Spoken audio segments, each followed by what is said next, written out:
The furry fandom is becoming more and more mainstream, for better or for worse. Whether it means internet personalities divulging into the fandom, or sort of just making fun of our community in a lighthearted way, or even the more recent news articles and videos that are coming out with a quote-unquote positive outlook on our fandom. Regardless, I think we're more than just a punching bag or niche internet community at this point.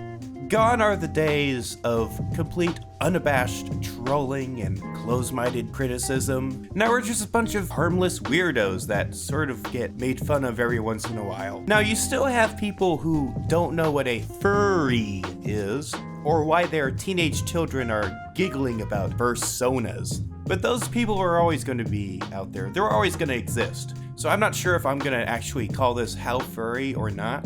This is going to be a special episode, because I don't think I've actually talked about mainstream news media. But you know what? Since CNN's This Is Life with Lisa Ling decided to dip its toes into the fur pile, I feel obligated to talk about it, because this isn't just some local news station reporting on the local furry convention that's come into town. This is a full-on TV-length documentary, top quality production value and all that. So what better way to analyze it than to compare it to my own obscure documentary student film on the furry community. And no, this isn't just an excuse to talk about my old student film. It isn't, trust me. It just roll the intro.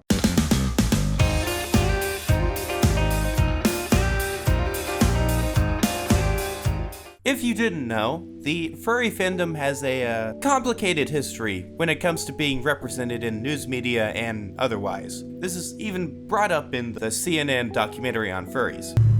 Mainstream media has painted this community as a deviant sex cult with its own sexual language. But we'll get to that later. The long and short of it is that the community started out as this random little niche group of sci-fi and fantasy nerds, and was referred to as such within other nerd cultures. It was just a mutual understanding of, oh, they're those people, okay, whatever.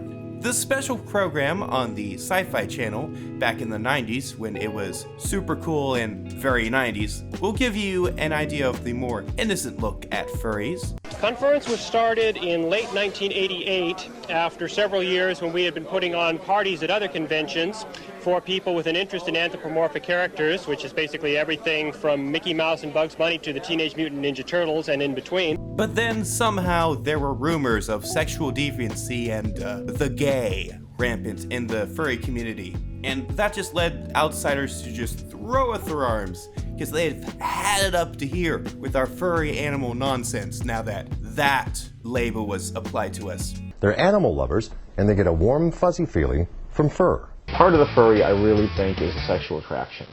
And anyone who says that furry is not a sexual-based fandom is really kind of fooling themselves. That stigma still lingers on today, but only because mainstream news and other internet groups slapped those stereotypes onto us in the first place. I should note the stories and news reports apparently got so bad, and there were so many people trying to exploit this image, that we needed specialized panels at conventions just to know how to talk to the media and not fall into someone's trap of trying to sell us furries as a community of, animal perverts. The first thing people do when someone comes to them and says, "What is all this?" is they get defensive. Because they think that this person who's asking the question is a troll. But I think the brunt of that is all behind us. Most stories coming out about furries are to the tune of, it's weird but pretty cool. Even if they open with the, hey, there might be a negative stigma attached to this group, and don't worry, we will tell you all about it. That leads us to CNN's somewhat surprise announcement at Anthro Northwest back in 2017. There was a bit of controversy in that the convention kind of forgot to mention that CNN was going to be there until maybe a week or so before the convention, and now all the attendees were required to sign a public release form, and people were getting mad over the internet like they usually do, but it seems like things went over okay. And now 1 year later, we have our CNN-approved furry documentary. But before we talk about it, I will bring up my own little furry film and kind of talk about how I got back into the furry community. So for some background, back in the far year of 2016, I was beginning to get back into the furry scene after putting it aside to be a brony for a while. For some reason, I didn't think I could be both furry and brony. I think the problem was that I had trouble opening up to people about being part of a furry fandom due to feeling like I had maybe a superficial role in it. This was despite the evidence that I would go to meetups and conventions, I had created a fursona, I had commissioned and worn a tail based on that fursona, I had taken video of said convention and meetups and posted them to YouTube as well. Come to think of it, even if I was a pretty shy dude with Asperger's syndrome, I was probably more involved in the fandom than my attitude towards it would have otherwise shown, but it was, quote unquote easier to explain bronies or anime even to people I knew, because those were communities I weren't that shy about, even if I was still a shy guy. Somehow those had less stigma attached to them, because again, being a furry was still pretty uncool in regards to the other nerd communities. But you know what? I'm glad I finally decided to stop beating around the bush and admit my furriness. It just took a bit more confidence in a short student film to do so. Now, the initial idea for Animal Inside, which is what I named my student furry film, was that I was going to make it more structured, a bit more dramatic and scripted. Like I was going to go out and film some raw moments where one of the people I would interview would have this awkward moment with the public and need to be rushed away to a safe space. And then there would be like this tearful explanation that, furry is their safe space and now it's been violated. Oh, so dramatic. Or maybe they'd just be confronted by the police or something because drama. Now, this was part of the class I was taking to create this student film after all. The teacher tried to emphasize finding ways to make our initial scripts and pitches more interesting, but I am glad I decided to film people just doing whatever they wanted and not focus on any negativity or try to add drama. I even had a lot of fun making the film too, given that there were blunders along the way.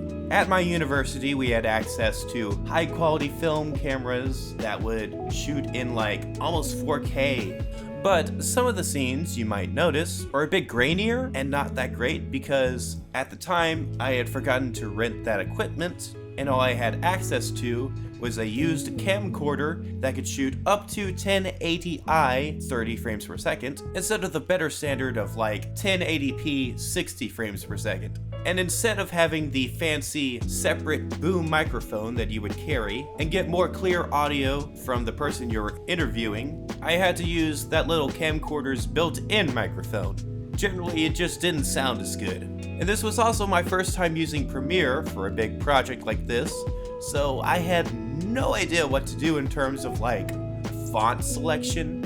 Like at this point, I was still a little bit of a beginner and I didn't give myself a lot of practice with other films to do. Now all these complaints, they're all behind the scenes stuff, they're all production stuff. I don't think anyone that saw my films, whether they were showcased at the university or at the short film festival that I submitted it to, none of them really seemed to care. They all thought it was really well made, the sound was perfectly reasonable and audible. Like nothing really stuck out to people, outside of the fursuits, that is. Well, I should say nothing stuck out in a bad way to people. So now that I've talked enough about my experience making a student film, I think we should start talking about some furry stuff now. So now let's compare my project to CNN's production. So first of all, let's look at the main ideas presented between these documentaries. So I think what I was going for was a less serious and more cutesy look at our fandom. Something that was quirky, something like, hey, look at these weirdos, wee! Maybe not that bluntly put, but I wanted to emphasize that this is a group of people that set out to be creative or as weird as they wanted to be, without the social pressure of having to show your real face. That the fandom is a safe space for your creative outlets and expressing parts of your personality that you would otherwise hide from public.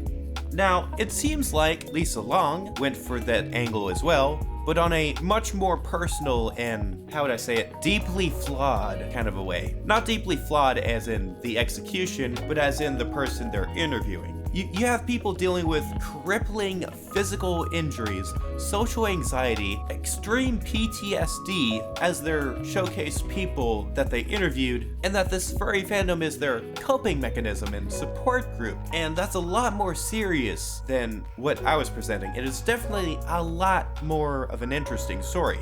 But I get the feeling that if that's all you show in your documentary, then the implication is that furries in general all have some sort of crippling flaw or huge social anxiety that they're trying to get over. And yeah, I get the idea that everyone's dealing with something, but there's a thought in the back of my head, something that tells me that people are going to come out of this thinking furry isn't so much just a kind of a weird artist community that's expressive and creative and all that, but more of like a legit support group that has a eccentric way of helping the people that are coming into it. Like, to me, the point of furry is to be a more creative and dynamic person, expressing yourself and all that. And I hope I'm making sense when I say, like, not everyone inside the furry fandom has this troubled past. Sometimes they're just chill people, looking for other chill people with similar interests. But then again, that isn't that juicy of a story. I was kind of relieved when, at around the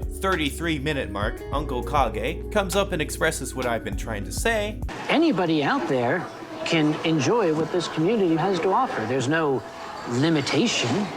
It started with just a group of cartoon fans getting together. But you still have to go through all the personal stories of having this fandom be their support group and the way they cope with their missing son or something. Actually, after they show Uncle Kage saying, you know, not everyone here is troubled, sometimes it's just someone that's curious and likes the animal costume aesthetic or the animal art aesthetic. Immediately cut to a panel of parents who are explaining that the furry fandom has helped their kids out of this social anxiety, or they're connecting with peers that they're having trouble with. Like, it just boils down to saying, again, furry means support group, not art. And to me, it still means art. That's why I'm here on YouTube talking about art that is furry, because to me, it's about art. So I'll just say, with my film, I tried to avoid the dramatics and let people tell their stories and say why they're involved. We have Veskar here, who's probably the most, I guess, normal person I found that was using the fandom to just show a more fun version of his personality. I'm more interactive with people when I'm in the costume compared to outside the costume. When you're in character, you know, you can just, I wouldn't say do whatever you want, but you know, you can act more silly. If I wanted to go the angle that CNN did, I would have solely focused on people like Nibbles, the more troubled furry. Like, he had trouble connecting to other people, had a habit of pretending to be an animal in some cases. I just feel like in my past life, I was truly a canine. I always have the urge to bark and like howl at moons for some reason. And before you say anything, I am using he, him pronouns because while the person behind the blue dog suit is genderqueer, as confirmed by their Furfinity page, the actual persona, Nibbles, is a dude. And also, they're not too worried about pronouns anyway. Oh, speaking of pronouns, by the way, CNN had a bit of a heteronormative angle to it. I don't think they mentioned or focused at all on the LGBTQ scene present in the fandom, which I believe would be a pretty big draw. In my film, when it talked about open expression of sexuality in the fandom, as a filmmaker, I made sure to show more than just hetero stuff, you know? If you were going to use this community to explore your sexuality, let's say, why would you stop short? Why not see what it's like kissing someone of the same gender or sex? Why not try to perform as another gender or sex? I might not personally practice what I'm preaching right now, but I do know of people that do cross-gender and transgender and other LGBTQ things because they were involved in the fandom. I even made sure to talk about the statistics that, for example, furries are actually 6 to 7 times more likely to be gay than the general population. We're still looking into why that may be the case, but we think that part of the reason is because the fandom is such an open and accepting place. but I do have a good idea on why there might be less LGBTQ stuff in the CNN documentary, and it's pretty simple, actually. If you knew your parents, relatives, or other peers, if you knew they were going to watch this, and you haven't fully come out as gay, or lesbian, or trans, or what have you, then why would you tell CNN about it? A big thing in the LGBTQ space, from what I understand, is, consent. Consent towards sex, consent towards bodily autonomy, and specifically consent towards who knows your true sexual or gender identity. Even though it is 2018, not everyone is keen on the idea of being anything outside of cisgender or heterosexual, even if there have been great leaps and bounds towards complete acceptance and normalcy. Airing that out on broadcast TV and also tying it to your furry hobby, that would spell trouble for people, and it would mean for CNN and the person being interviewed to step on eggshells, even if they did find someone that was very open about being gay or bisexual, asexual, what have you. It's still a shame because I feel like they could have handled it with a good amount of tact. But then again, something tells me when they first arrived at Anthro Northwest, people didn't know that. They assumed it was just gonna be another fluff piece or another, is this a group of sexual deviants? Are they after your children?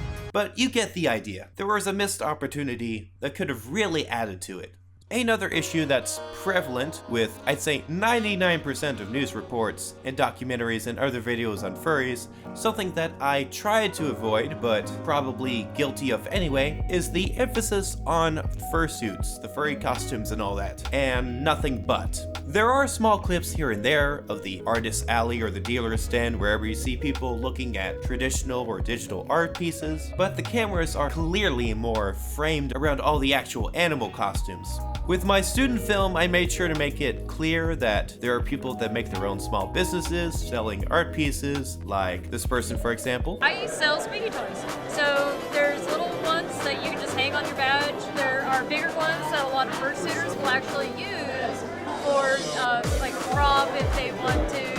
It's a way to make money. It's a way to make money on their art. It's a way to meet other people, meet other artists. I think the CNN documentary touched on that a little bit, but it still has this fascination with fursuits, mainly because it's the most appealing thing about the fandom. And they even drew comparisons to cosplay at comic conventions, which also kind of reinforces this idea that people just cosplay at Comic Cons as like some sort of prerequisite, along with maybe meeting a couple of celebrities or two. Point is, you can celebrate your nerdiness, or furriness in this case, however you want. And this is coming from someone in a fursuit, I know. But there is a perception that furries are the ultimate goal for furries, to realize their fursonas as well, but there are plenty of online spaces for like role-playing, whether it be just in text chat or 3D spaces, and they're a lot cheaper and more manageable sometimes than some